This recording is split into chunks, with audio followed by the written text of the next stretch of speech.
So, hey guys,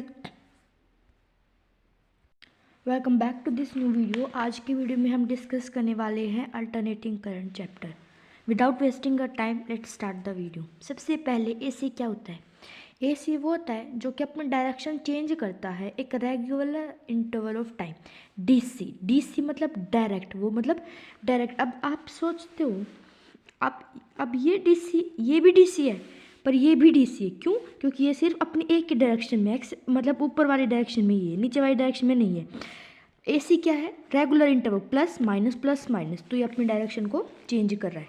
like this is AC. ठीक है, ये समझ में आ गया? इतना समझ में आ गया? ठीक है। अब इंडिया में होम सप्लाई ऑफ एसी हम कैसे मतलब सप्लाई करते हैं, उसका कुछ एग्जाम्पल है। वो है एसी जनरेटर जो कि साइनोसॉइडल एसी प्रोवाइड करता है। इंडिया में टोटल 50 हर्ट्ज की आती है फ्रीक्वेंसी और यूएसए में कितनी आती है? 60 हर्ट्ज की फ्रीक्वेंसी आती है। ठीक है। अब एक क्वेश्चन है, how many times in India home supply the direction of current change. एक साइकिल में साइकिल किसको मानोगे आप? साइकिल इसको मानोगे? सिर्फ यहाँ से शुरू यहाँ पे ख़त्म हो गई। एक साइकिल में 2 बार चेंज हो रहा है। इंडिया में होम सप्लाई 50 होती है, 50 हर्ट्ज की होती है। तो 50 हर्ट्ज में वो कितनी होगी? Which is 100। समझ में आ गया इतना? ठीक है। अब हम बात करेंगे इसके साइन की। एसी मतलब देखो ये क्या है, ग्राफ है। जैसे कि उस ग्राफ में ऐसे चेंज कराना तो ऐसे ही ग्राफ बन गया। डीसी का सिंपल ग्राफ है। एसी डायरेक्शन को चेंज करता है, डीसी डायरेक्शन को कोई भी चेंज नहीं करता है। इतना समझ में आ गया? ठीक है।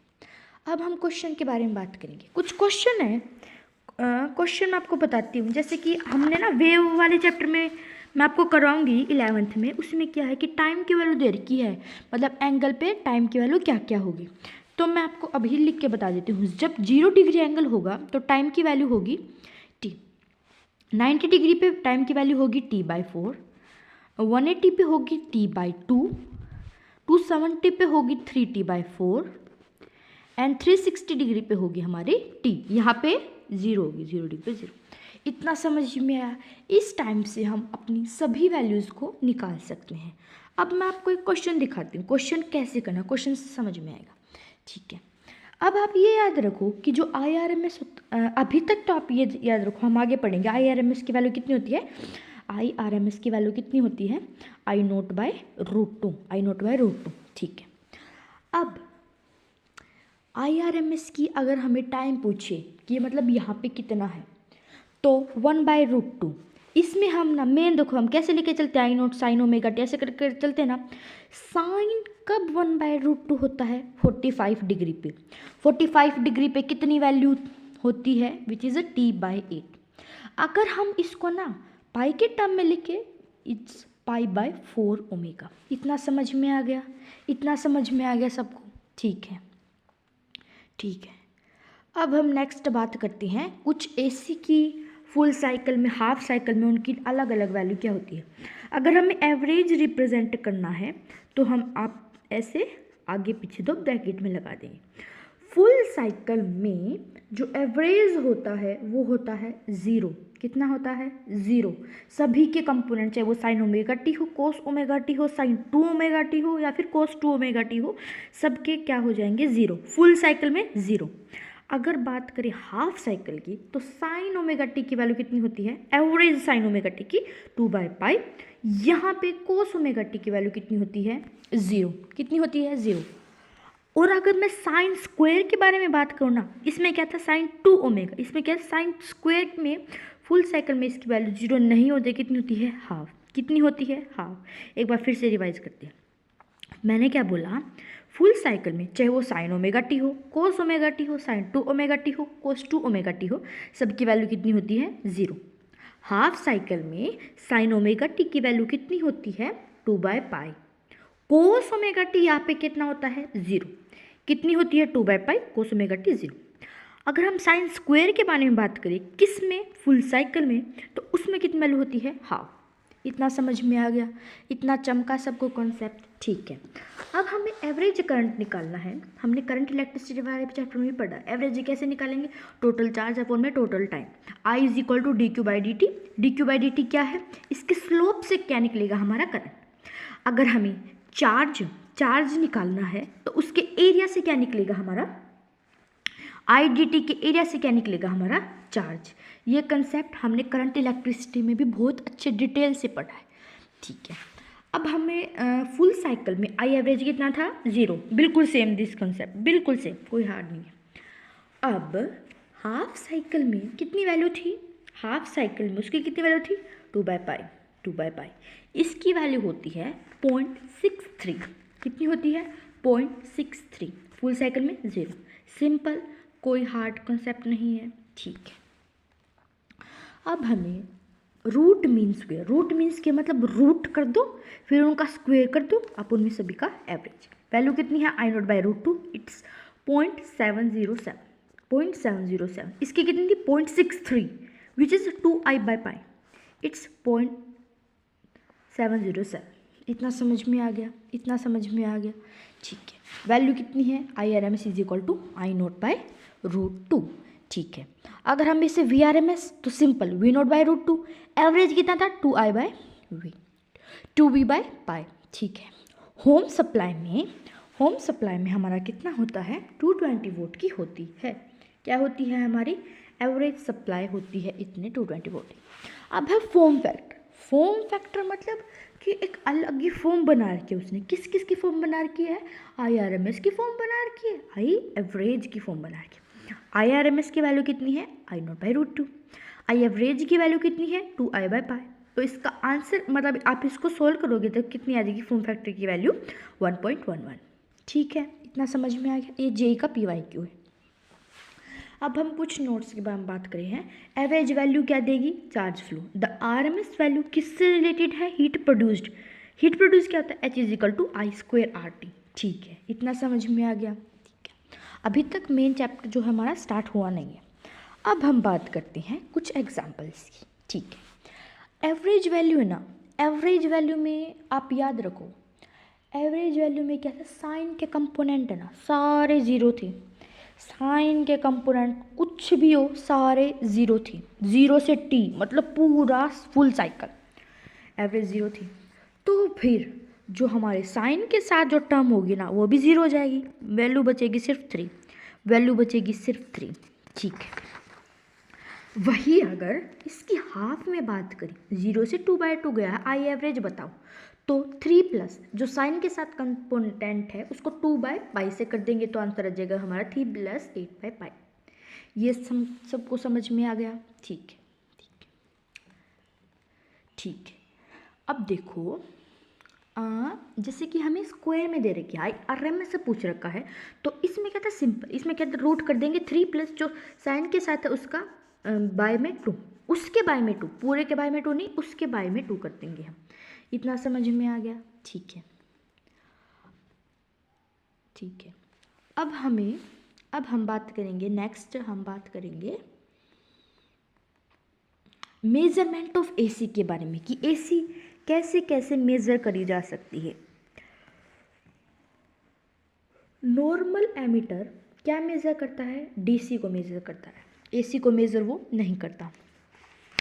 AC किससे मेज़र होगी? हॉट वायर एमीटर से AC मेज़र होगी। ये बात आपको याद रखनी है, NCERT की लाइन है।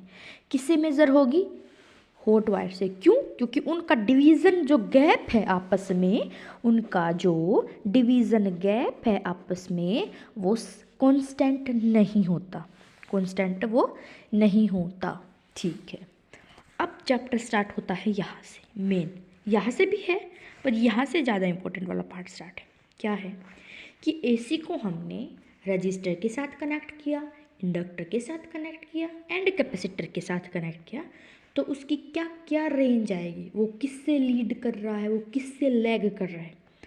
अगर हमने AC को कनेक्ट किया रजिस्टर से तो कोई भी उनकी अलग फॉर्म नहीं होगी, सेम फॉर्म होगी। मतलब कि V and I are in same phase. ये बात आपको याद रखनी, रजिस्टर में कोई लेफ्ट नहीं है, बिल्कुल सेम फेज।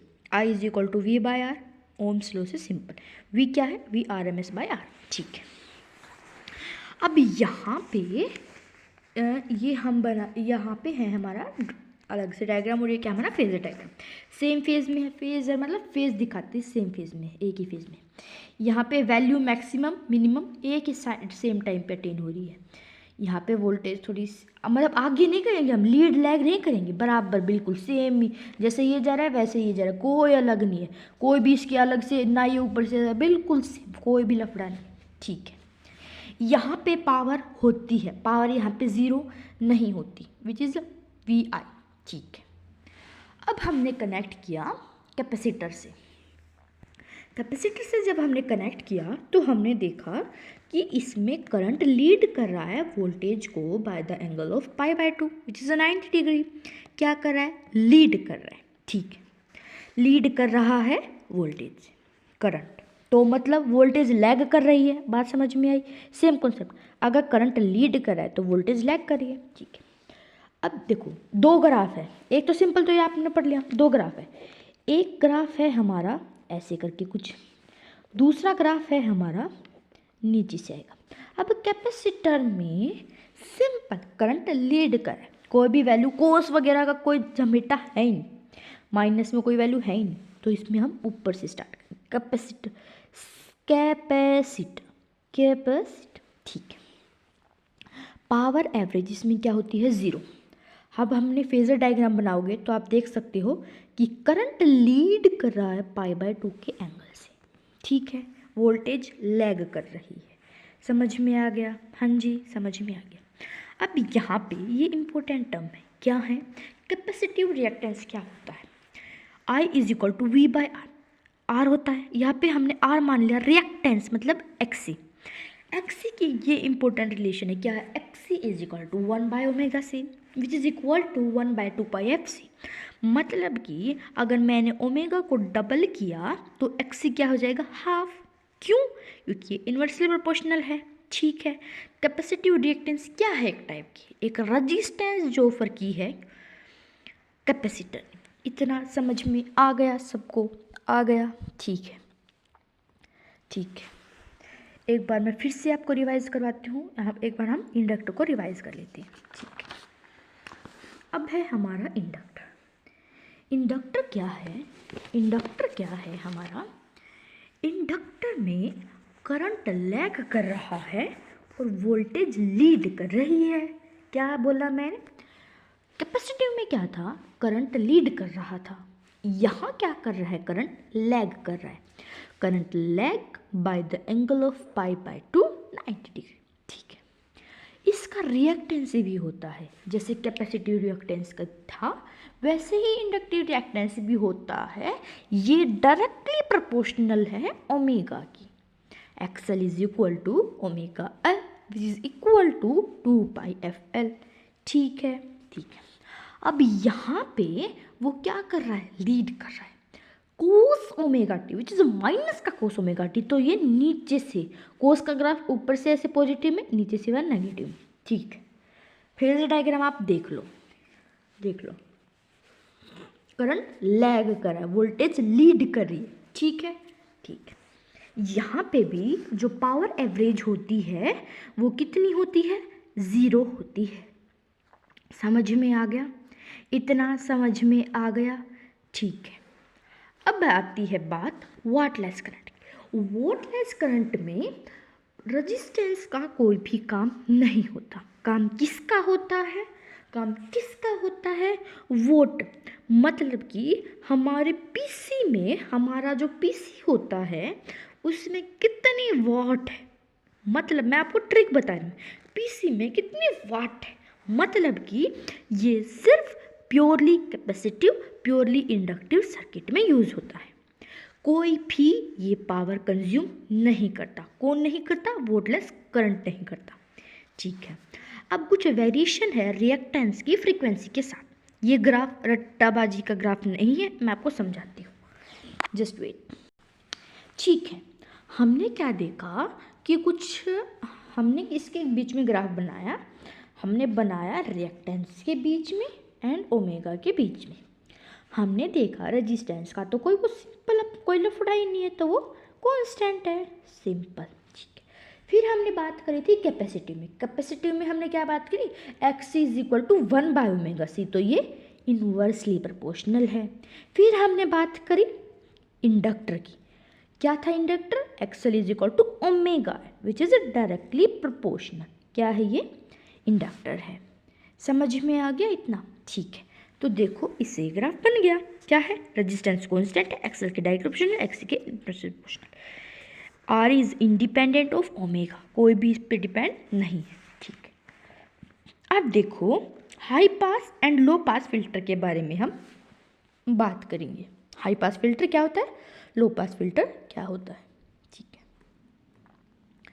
हम स्टार्ट करते हैं ये कॉन्सेप्ट। अब मैं एक बार रुको, मैं आपको कुछ न्यूमेरिकल सोल्व करवाती हूँ। न्यूमेरिकल में क्या बता रखा है कि अगर कुछ, जस्ट वेट, हमारा न्यूमेरिकल क्या है कि ये कुछ वैल्यूज़ दे रखी हैं, वी की वैल्यू दे रखी है, आई की वैल्यू दे रखी है, ये प्योरली कैपेसिटिव है। अब प्योरली कैपेसिटिव में क्या है, वोल्टेज क्या कर रहा है, लैग कर रहा है, एंगल ऑफ 90 डिग्री लैग कर रहा है, तो मतलब कि इसमें हम 90 डिग्री ऐड कर देंगे, तो ये क्या बन जाएगा हमारा, क्या बन जाएगा, ऐड हो गया तो 120 डिग्री। ठीक है, अब हम इसके बारे में बात करते हैं। इसमें क्या है, -30 प्लस में क्या करेंगे 90, तो आंसर क्या आ जाएगा हमारा 60। ठीक है, क्यों, कि वोल्टेज लैग कर रहा है। करंट में क्या है, करंट लीड कर रहा है by the angle of 90 degree, तो इसमें हम अगर लीड कर रहा है मतलब -90 कर देंगे तो यह आ जाएगा हमारा 20। जो लीड कर रहा है उसमें -90, जो लैग कर रहा है इसमें +90, ये आप याद रखना। Same as purely inductive circuit. ठीक है, ठीक है, वाटलेस करंट हमने डिस्कस कर लिया, ये भी ग्राफ हमने डिस्कस कर लिया। अब हम आते हैं हमारे हाई पास फिल्टर के बारे में, हाई पास फिल्टर्स के बारे में और लो पास फिल्टर्स के बारे में। डीसी क्या है, डीसी मतलब direct current. Direct current, DC क्या था हमारा, डायरेक्ट करंट। तो इसमें फ्रीक्वेंसी कितनी हो जाएगी, 0। बट अगर हम एसी के बारे में बात करें तो इसमें फ्रीक्वेंसी कितनी होती है, इनफाइनाइट, क्योंकि चेंज होती रहती है तो इनफाइनाइट फ्रीक्वेंसी। ठीक है, इतना समझ में आ गया। इंडक्टर के बारे में अगर हम बात करें तो इंडक्टर में जो एक्सएल डायरेक्टली प्रोपोर्शनल है किसके, फ्रीक्वेंसी के। डीसी में फ्रीक्वेंसी 0 तो एक्सएल भी हमारा 0, सिंपल, डायरेक्टली प्रोपोर्शनल रेशियो है। एसी में अगर फ्रीक्वेंसी इनफाइनाइट तो एक्सएल भी इनफाइनाइट। समझ में आ गया। ये क्या करता है, ये ब्लॉक करता है किसको, एसी को, और अलाउ करता है डीसी को। क्यों, क्योंकि इससे समझ में आ गया। ठीक है, कैपेसिटर में क्या था, एक्सी था, वो इन्वर्सली प्रोपोर्शनल है ओमेगा सी के, और यहाँ बोल सकते हैं 1/2πfc। ठीक है, फ्रीक्वेंसी कितनी है डीसी की फ्रीक्वेंसी है 0, तो यहाँ 0 तो ये infinite, it is x is infinite. ठीक है, एसी में फ्रीक्वेंसी कितनी थी, इनफाइनाइट, तो एक्सी कितना आ गया हमारा 0। तो जो कैपेसिटर होता है वो ब्लॉक करता है डीसी को और अलाउ करता है एसी को। समझ में आ गया। इसकी वजह से हम इसको क्या कहेंगे, हाई पास फिल्टर।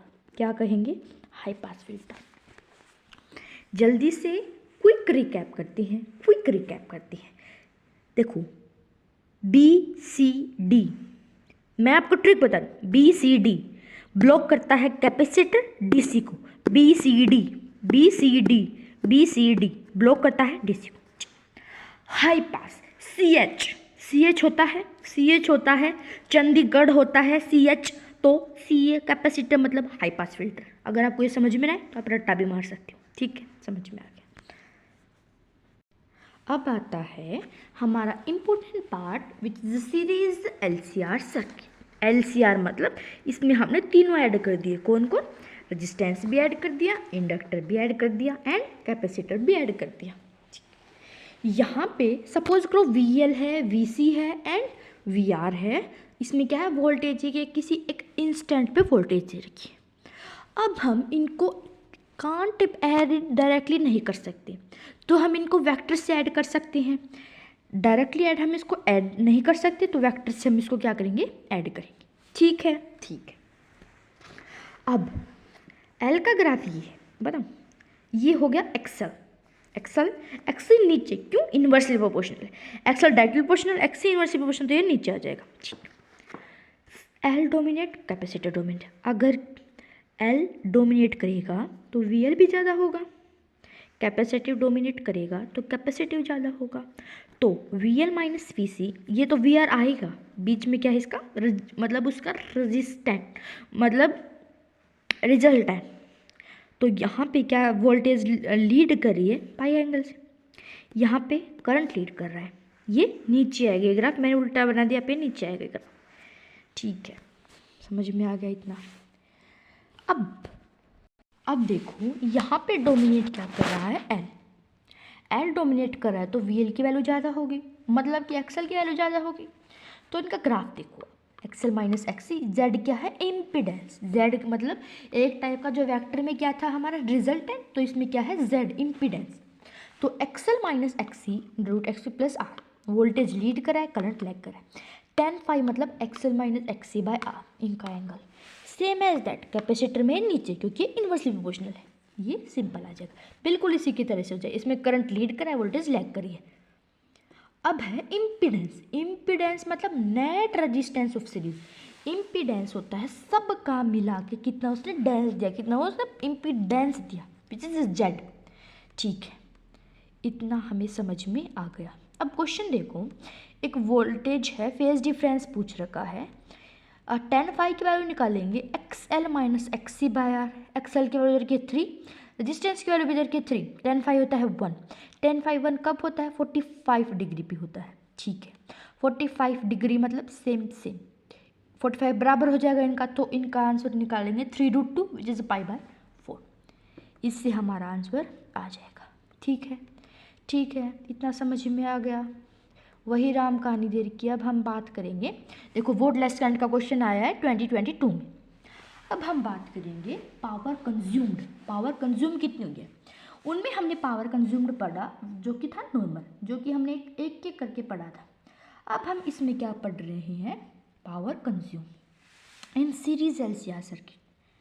P होता है VI cos phi। cos phi क्या है यहाँ पे, power factor which is R by Z, R by resistance bye impedance. ठीक है, average power VI/2 cos phi, VI/2 cos phi। ठीक है, ठीक है, समझ में आ गया इतना। cos phi क्या है, R by Z। cos phi क्या है हमारा, R बाय Z। ठीक है, अब हम नेक्स्ट बात करने वाले हैं। अब ना ये बात याद रखना, जो पावर फैक्टर की वैल्यू है, वो वेरीज करती है 0 से 1 के बीच में। 0 से 1 के बीच में वो वेरीज करती है, किसकी वैल्यू, पावर फैक्टर की वैल्यू। ठीक है, इसके बाद हम बात करेंगे सीरीज LCR सर्किट के बारे में, कि इसमें क्या होता है, कब इसकी कंडीशन क्या क्या है। कंडीशन इसकी तब है, ये है वोल्टलेस करंट, सिंपल आ जाएगा। सीरीज LCR सर्किट में क्या है, कब होगा, कंडीशन क्या है, जब XL बराबर होगा XC के, तब हमारा क्या होगी, रेजोनेंस कंडीशन होगी। मतलब कि ओमेगा L बराबर है 1/ωc। अगर वो बराबर है तो ओमेगा की वैल्यू कितना आ जाएगी, 1/√LC।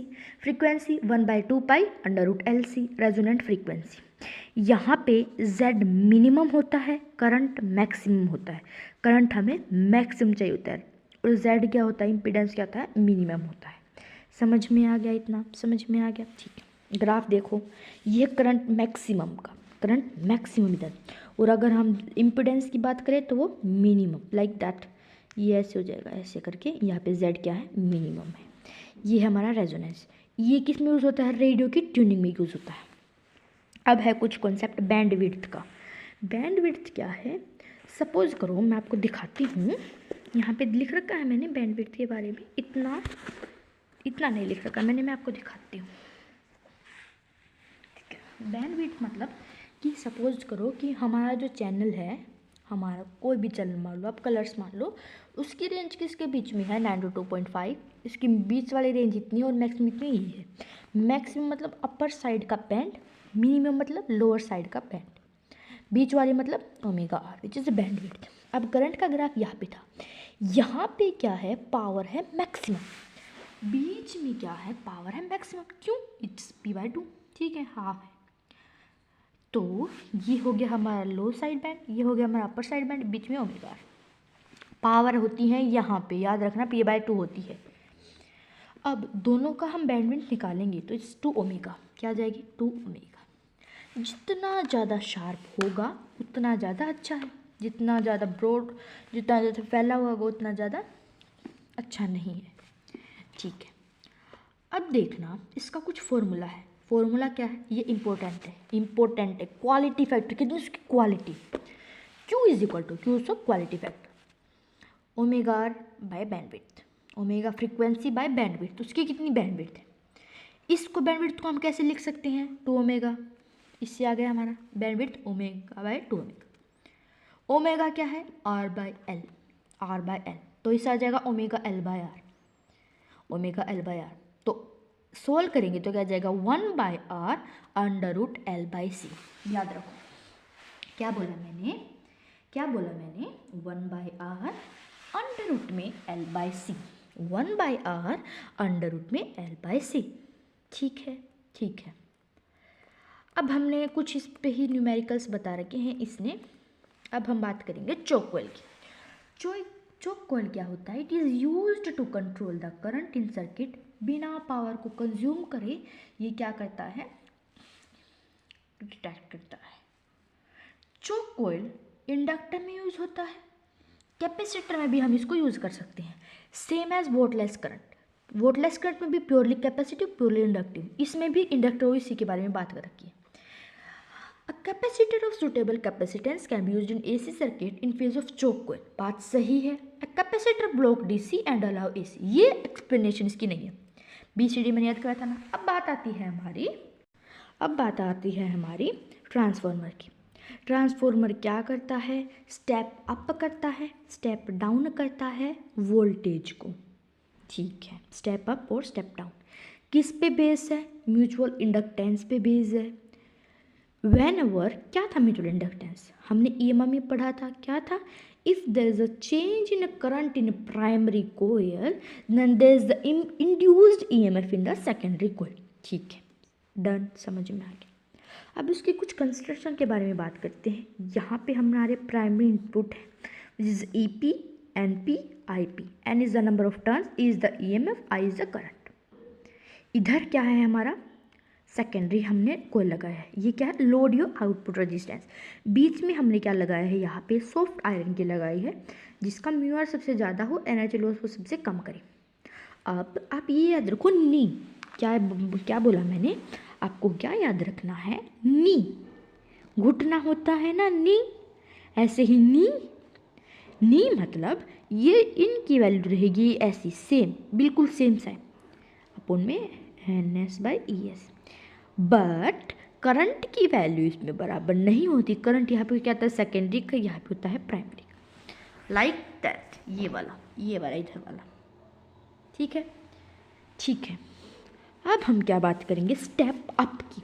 स्टेप अप किया है मतलब कि बढ़ा है, स्टेप अप बढ़ा है, तो क्या बढ़ेगा, नी बढ़ेगा, नी बढ़ेगा, क्या बढ़ेगा, नी बढ़ेगा, मतलब कि सेकेंडरी में सबसे ज़्यादा है, सेकेंडरी में बढ़ना चाहिए ना भाई, हमने तो उसकी वजह से इंड्यूस कराया, तो NS/ES बढ़ेगा, IP बढ़ेगा, बिल्कुल सेम जो मैंने ऐसी ट्रिक से याद करवाया आपको, स्टेप डाउन में उल्टा इसके।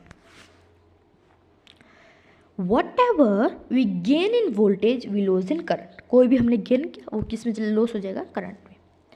अब हमने कुछ एफिशिएंसी में हम N के बारे में कोई बात ही नहीं करेंगे, N क्योंकि ऑलरेडी है, तो EI तो सेकेंडरी अपॉन में EP इंटू में N, ये आ जाएगा हमारा करंट, ठीक है, इतना समझ में आ गया, ठीक है। अब हम बात करते हैं कुछ लॉसेस की, कैसे कैसे लॉस होते हैं ट्रांसफार्मर में। सबसे पहला लॉस है कॉपर लॉस। कॉपर लॉस कब होता है? Due to resistance of winding the heat it produce we use thick wire. Thick wire जो हम इसमें वाइंड करते हैं ना, उसको हम थिक वायर करते हैं कॉपर के use to reduce the thick wire. ठीक है,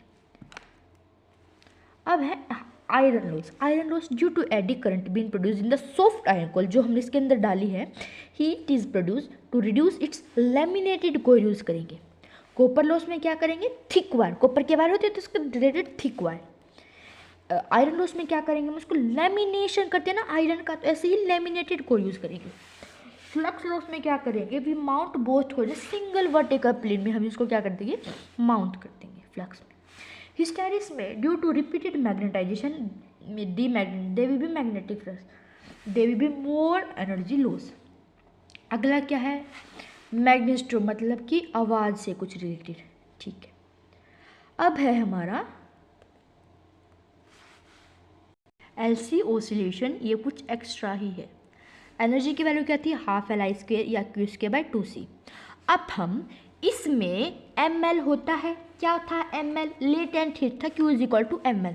m को किससे रिप्लेस कर देते हैं? यहाँ पे L से। m यहाँ पे m कब लगाया? L से रिप्लेस कर देंगे, और k को 1/c से। Kc तो इसको 1/c से हम क्या कर देंगे? इसको हम रिप्लेस कर देंगे। ठीक है, ठीक है, ठीक है। m को L से रिप्लेस कर देंगे, k को 1/c, omega is equal to 1/√L। यहाँ पे समझ में आ गया मैंने क्या बोला? हाफ के स्क्वायर, के क्या है? स्प्रिंग कॉन्स्टेंट, 1/c से रिप्लेस करा है, ml तो इससे रिप्लेस कर देंगे हम ये। एक बार क्विक रिवीजन करते हैं, क्विक रिवीजन करते हैं, हम करते हैं टाइम वेस्ट करें। सबसे पहले हमने पढ़ा एसी के बारे में, जो कि चेंज करता है अपने value regular interval of time, I naught sine omega T, V naught sine omega T. Frequency कितनी आती है इंडिया में? 60 हर्ट्ज, यूएस में कितनी आती है? 60 हर्ट्ज। करंट चेंज करता है 2 टाइम अपनी डायरेक्शन को 1 सेकंड में। ठीक है, ये हमने कुछ टाइम के बारे में पढ़ा।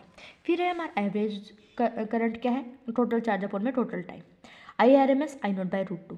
जैसे कि ये होम सप्लाई कितनी होती है, यहाँ पे कितने ना, फुल साइकिल में आई एवरेज होता है 0, IRMS होता है I0/√2। हाफ साइकिल में 2I/π मतलब 0.36, IRMS I0/√2 0.7। फॉर्म फैक्टर क्या होता है? फॉर्म फैक्टर दोनों की फॉर्म बनाए तो 1.11 है ना, ऐसे करके। फिर हमारा फुल साइकिल में साइन ओमेगा टी सारे 0 होते हैं, हाफ साइकिल में 0 विच इज 2/π, साइन स्क्वायर की वैल्यू 1/2। अब हमने RMS निकाला तो √a के प्लस b के बाय 2, इनका अगर दोनों ऐसे अलग करके तो दोनों के बारे में 2।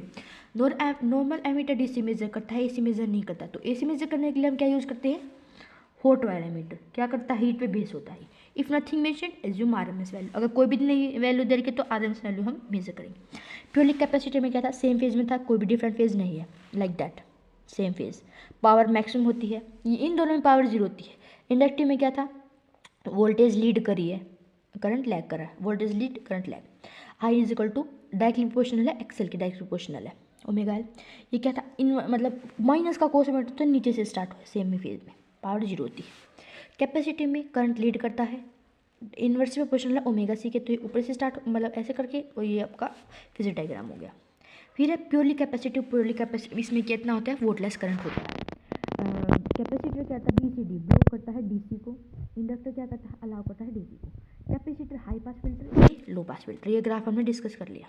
ठीक है, अब हमारे बात करते हैं सीरीज में, मतलब करंट सेम होगा सारे, कैसे ऐड करेंगे हम इनको? कैसे ऐड करेंगे हम इनको? वेक्टर में ऐड करेंगे। L डोमिनेट करेगा, tan phi XL minus XC/R, और कैपेसिटर डोमिनेट करेगा तो ये नीचे से ऐसे वोल्टेज में लैग करेगी, करंट लीड करेगा। अब क्या है? Z क्या है? Impedance, √XL minus XC plus R²। I is equal to V/Z या I is equal to V/Z। Power क्या होती है? मैक्सिमम होती है। पावर क्या होता है? VI cos phi। अगर RMS है, अगर नॉर्मल दिया हो तो VI/2 cos phi। cos phi क्या है? R/Z। पावर एवरेज क्या है? ये ट्रू पावर, ये है apparent power, apparent power VI cos phi R/Z। ठीक है, वो उसमें क्या था? tan phi, इसमें है cos phi। इम्पीडेंस निकाल लेंगे। वोल्टलेस करंट किस में होता है? इन दोनों में होता है, इंडक्टर में, कैपेसिटर में। फेजर डायग्राम RMS वैल्यू में भी वैलिड। रेजोनेंस कंडीशन क्या होती है? करंट मैक्सिमम होता है, Z मिनिमम होता है। XL XC बराबर होंगे, और omega is equal to 1/√LC या 1/2π√LC। Frequency 1/2 pi under root L C. Z minimum होता है, करंट मैक्सिमम होता है। जेड का डायग्राम देख लो, करंट का डायग्राम देख लो। बैंड विड्थ क्या होती है, यहाँ पे high low side width high USB, ठीक है। यहाँ पे इनका निकालेंगे तो ओमेगा एल बाय आर या 1/r under root L by C, quality factor 2 omega R by L, ठीक है। R by L by R नहीं, 1/r under root L by C, omega L by R by L, ठीक है। Transformer क्या होता है, mutual inductance पे base होता है। एन ई बताया मैंने, प्राइमरी पर सेकेंडरी। स्टेप अप में एन ई, सेकेंडरी वाला बढ़ेगा, इसमें नहीं बढ़ेगा। इसमें एन लेंगे नहीं क्योंकि एन एफिशिएंसी में आ गया, तो E S by I S. Loss copper loss में थिक वायर यूज करते हैं, आयरन लॉस में लैमिनेटिंग करते हैं, फ्लक्स में सिंगल एक पोल पे करते हैं, हिस्टैरिसीस में रिपीटेड यूज करते हैं, मैग्नेटाइजेशन में हैमिंग नॉइज प्रोड्यूस होती है। फिर हमने पढ़ा चोक कोल एक्सआई में reduce current without power loss, capacitor can also भी यूज। चोक कोल वैसे तो CL इससे यूज होता है, पर कैपेसिटर भी यूज कर सकते हैं, पावर लॉस के बिना यूज करता है। LC में क्या पढ़ा, हाफ CV स्क्वायर होता है, क्यू उसके bat OC half LI square. अब L को किससे रिप्लेस कर दिया, ML क्या था हमारा, लेटेंट हीट था, तो ऐसे L को रिप्लेस कर दिया M से, और C को रिप्लेस कर दिया K से, मतलब 1/C is equal to K, ठीक है। इतना समझ में आ गया। Thank you guys, I hope you like this video. अब तक हमने टोटल 8 चैप्टर कंप्लीट कर लिए हैं क्लास 12th के, एंड नेक्स्ट वीडियो में मिलते हैं। Bye bye.